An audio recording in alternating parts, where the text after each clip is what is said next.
This is KUGAN CASSIUS for Rifle TV in association with Macklin. What are you looking at down there? Sorry, sir. Sorry. Don't try and bully me because you're getting all in condition. You know what I mean? Heavyweight champion of Sri Lanka. Leave me alone. Easy. You're a bully. Easy. With me, I've got the knowledge, Spencer Fearon. How are you, sir? I'm really good. Very, very tired now because what's time now? It's like half past 12. But you know what I mean? I'm blessed and highly favoured. So yeah, it's cool, man. It's always a pleasure speaking to you. The world changed in Dusseldorf last weekend. Wow. The world did change. It did change. It changed. I think it's excellent. I've been saying for ages. One of your new iFilm apprentices, it was Sonny O'Donnell, right? Sonny Donnelly. Sorry, my apologies. My apologies, Sonny. I've known him from a little kid, and I told you it's late. I'm tired. And I predicted a Tyson Fury win, and I kind of bottled it on the podcast. I thought we're in Germany. I said Tyson Fury on points, but in Germany I thought it was going to bump him. I really did. But you know what I mean? I'm really. It's excellent for boxing. It's really good for boxing. That's good for boxing. The negative stories that have come about him. Let me tell you this. I'm going to break this down. We're saying on negative stories, right? On certain things that, like in this world of we're trying to, we have to be politically correct. We have to be being politically correct. We're actually teaching people to lie. Speak what's in your heart. Now, sometimes you're speaking what's in your heart, but are you speaking what's in tongue in cheek? Now, many times I'll say with Tyson Fury, he speaks things, they're actually tongue in cheek. You know KUGAN, you've been around him a long time. You was even sparring with him and he didn't even take liberties with you. But you still went over. What happened there, man? I'm telling you, come on, brother. Right, he caught me. All right, calm down. Right, so I'm saying, like, it was Marcus Garvey that said, like, intelligence or intellect rules the world and ignorance is its burden. So you have to bring yourself as close as possible to intelligence and distance yourself as far as possible to ignorance. Now, with Tyson Fury, the opposite of ignorance would be knowledge, to be knowledgeable. Now, certain things he's saying, he just says it, and we know it's tongue-in-cheek. But now it's like a classism system that's going against him and it does seem to me like it's because of his background and heritage, because he's of a traveling community. And I think, and some things are just wrong because you're getting certain news writers who will defend somebody who will come out with a racist comment. A footballer will come out with a racist comment to a person of Asiatic descent, and that's fine, they'll defend him. But then Tyson Fury now was saying, it's a black eye for boxing and this, that. When we know Tyson Fury. So we shouldn't have football journalists writing about boxers when they don't know the boxer in per se. They're just taking it at face value. I'm not going to take Tyson Fury as face value on what he's saying because we know that a lot of it is tongue-in-cheek, and it's not. I know what to pick holes in it.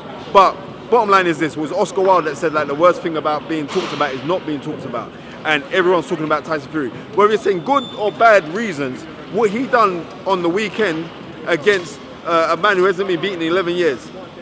You got to take your hat off to him. He's got to be greatly commended. That was a superb thing for not just British boxing, but boxing globally. Everyone's talking about it. Good or bad press, I don't care. We're talking about him. And the way that he boxed on that weekend, and I saw you there as well, KUGAN, jumping up and down. The way that he boxed on the weekend, with that style of boxing, Lennox Lewis phoned me, FaceTime me, it must be like 2 o'clock our time, and he was saying, that style of boxing, these are Lennox Lewis's words, right? One of the greatest heavyweights of all time. And he said, with that style of boxing, Tyson Fury could be world champion for a very, very long time. And right now, he was saying that Joshua, right now, couldn't fight Tyson Fury, the guy who got on the weekend. Interesting. That's deep, right? That is interesting. That's deep, right? Lennox didn't really give Tyson a prayer in that fight, did he? No, he didn't. I don't think, you see, like with that, I think, you know what it is? We watched Tyson Fury over the years, and you can see by how the things that he does to his body frame and dynamics of how he's built. Wait, how tall is he? 6'8"? He's a big, 6'7", 6'8". He's a unit of a guy. But he does things, and this is what you get through people from the traveling community. Like they make their own rules. Do you know what I mean? They are actually the Matrix. They are like, seriously, they bend. There is no spoon for them. They will do like he'll pop jabs out. He touch his boot. Throw right uppercuts, left hands, left hooks, fight southpaw, fight orthodox for a big guy. So to his body plyometrics, he bends the rules. And because he bends the rules, he can be a very, very hard guy to beat. I'm telling you, a very, very difficult man to beat. So, obviously, do you think that some of the shine has been taken off his achievement in Germany by these stories that, like I said, are being written by chief sports writers who don't predominantly cover boxing. What do you mean? Listen, Coog, let me tell you this, right? I remember when you first started, you and James, when you first started, there was a lot of cynicism behind what you were doing. And it was like, a lot of people were very, very cynical. With these guys. Right, but you guys cover boxing. Do you understand? If you started to cover football, I'd be saying, what's going on here? Do you know what I mean? And now you have a wealth of knowledge because you're around the knowledge, so I rub off on you. But no, seriously, you guys have a wealth of knowledge. When you're getting guys, it's like if I said to you to go talk on certain things on boxing, you have to know on other sports, sorry, not boxing, but on other sports, you have to know, you have to cover it to the curriculum value of what you know.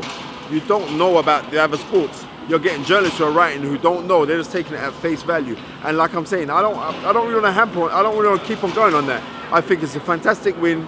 It was a fantastic upset. We've had some great upsets throughout history in boxing. 1951, Randolph Turpin beating Sugar Ray Robinson. 1975, Jose Napoles losing to John H. Tracy in Mexico. Lloyd Hannigan beating Donald Curry in Atlantic City in 1986 September. We've had some really, really great upsets, right? This ranks not as high as those, but it ranks as a fantastic upset. But then it's the kind of thing where when Tyson Fury won, we're like saying, a lot of people saying, man, I should have backed it. My cousin Donald put a lot of money on Tyson Fury and won a lot of money. You know what I mean? It wasn't because of my prediction, but he did. Okay. Yeah, man. It's very late. Yep. You accused me of not interviewing you anymore. Listen. I'm doing a lot. I have to apologise. Let me tell you this now. KUGAN, you're my man. KUGAN's my boy. Fun and games aside, usually I'm a lot more energetic and a lot more. Maybe it's kind of cool to get me at night. Ball rolling again. Right. So gently. I'm not saying that. I'm saying like James is the guy that covers me now.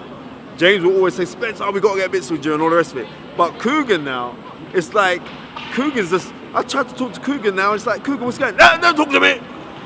Why are you lying? I'm telling the truth. Why are you lying? No, you know, KUGAN, you changed, man. KUGAN, you changed. And I thought people thought, since I got the show at Sky, that I've changed. I'm the same guy. You know what I mean? I still dress smart and everything else. And right, but you've changed, man. Seriously, you've changed. It's all them matchroom lunches that you're going to.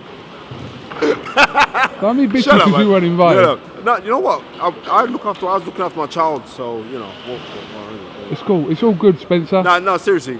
Fun and games aside. You guys, let's carry on doing what you're doing.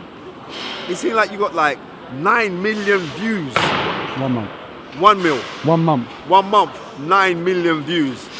Seriously, we must all bow to what you're doing because like you guys are like carrying the torch. You know what I mean? So that is fantastic. And because of what you're doing, you guys are putting the precedence on how it is in social media. And obviously, now you're seeing everyone walking around with a camera trying to interview guys in boxing right now. But you see, they can do that. It doesn't matter.